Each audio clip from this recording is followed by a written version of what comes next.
1984년 시리아의 텔브라크에서는 진흙 조각 2개가 발견되었습니다.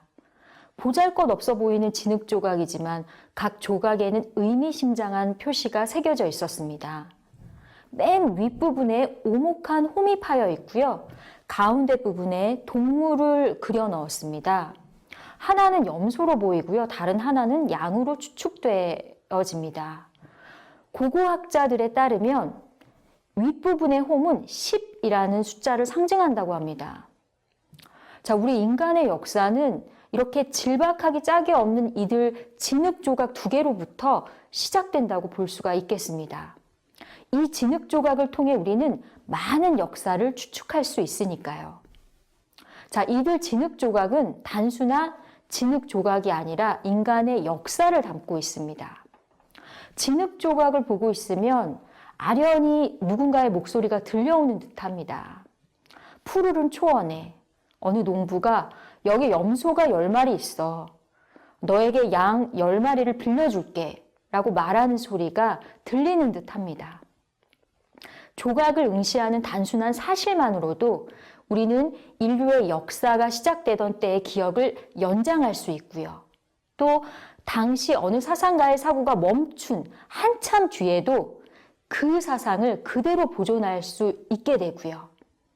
진흙에 새겨진 동물상이 판독 가능한 한, 동물상이 보여지는 한 언제든지 열려있는 그 창조 행위에 우리들은 동참할 수 있게 되는 것입니다. 독서 행위도 이 진흙 조각을 보는 것과 동일하겠죠. 최초의 독서 행위는 진흙 조각을 보는 것이겠죠. 독서가 단순히 문자를 읽는 것만은 아닙니다. 그러면 과연 이 독서 과정은 어떤 식으로 전개되는 것일까요? 네. 우선 독서는 두 눈으로부터 시작이 됩니다.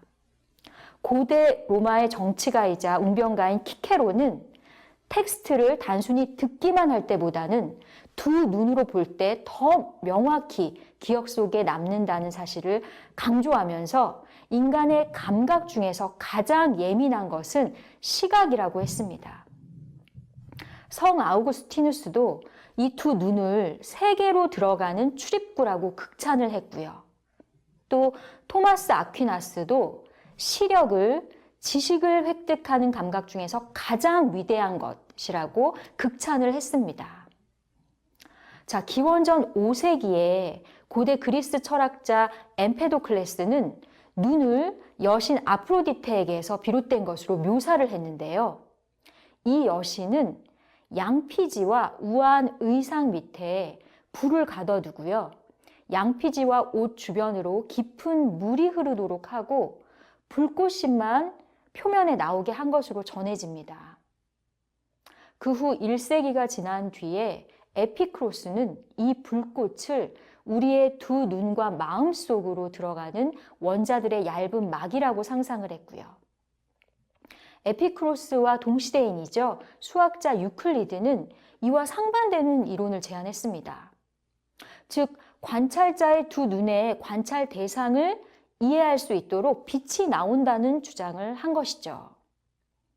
자, 이보다 몇십 년 앞서서 아리스토텔레스는 또 다른 이론을 제시했습니다.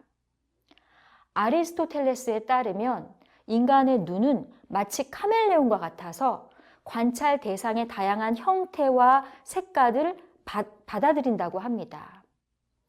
이 정보를 눈이 지닌 이해력을 통해서 전지전능한 내장, 예를 들어 심장, 간, 폐, 쓸개, 혈관 등을 포함하는 장기의 집합체로 전달을 하게 되고요. 네. 이로써 인간의 모든 동작과 감각을 지배하는 위치에 이 눈이 놓이게 되는 것입니다. 그로부터 6세기 후에 그리스의 의사였던 갈레노스는 뇌에서 태어난 비주얼 영혼이 시신경을 통해 눈을 가로질러 공기 속으로 흘러간다고 주장했습니다. 아리스토텔레스에게 있어 이 관찰자는 조금은 수동적인 존재였다면 갈레노스에게 있어 관찰자는 보다 적극적인 역할을 했다고 볼 수 있겠습니다. 중세 학자들 사이에는 일반적으로 눈으로 보는 것, 소리, 냄새, 맛, 감촉은 뇌에 자리 잡은 감각 저장소로 흘러 들어간다는 것이 정설로 통했는데요. 이 저장소가 바로 상식으로 알려진 지역입니다. 이 지역은 기억만이 아니라 지식과 환상과 꿈까지도 여기서 나온다고 보았습니다. 레오나르도 다빈치에 따르면 상식은 다른 감각을 통해 전달되어 온 인상을 판단하는 곳이며 상식의 위치는 인상센터와 기억센터 사이의 머리 한가운데라고 보았습니다. 주변의 대상들이 저마다의 이미지를 각 감각들로 전달을 하면은요, 감각들은 그 이미지를 인상센터로 보냅니다.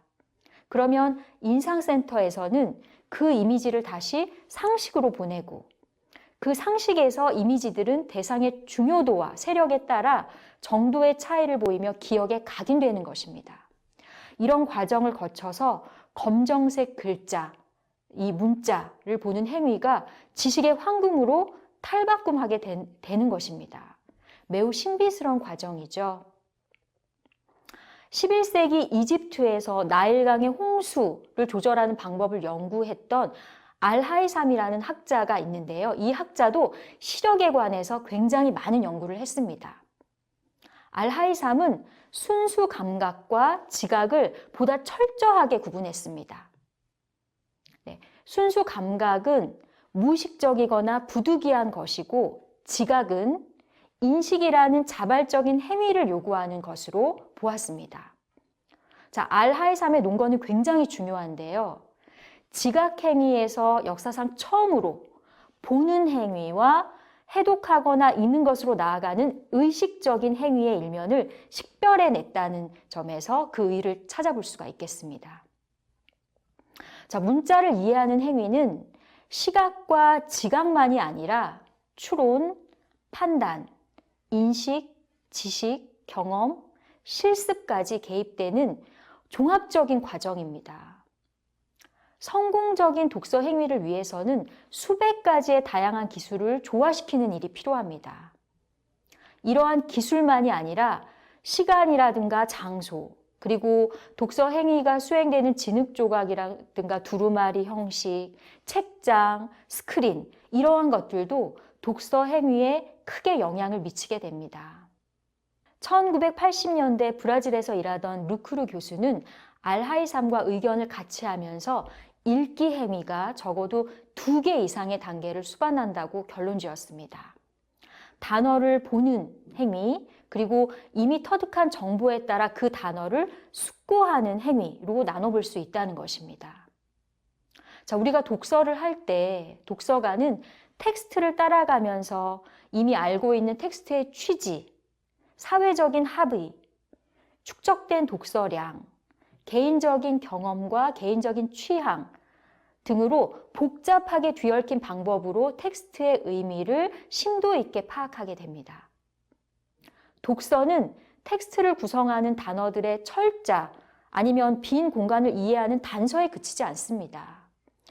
기호 체계에서 메시지를 뽑아내기 위해 깜빡거리는 이 두 눈으로 이 내용을 파악하고 나의 뇌에서 뉴런들의 체인, 암호들을 재구축하고 또 그 텍스트의 감정, 감각, 직관, 지식, 영혼을 불러넣게 됩니다.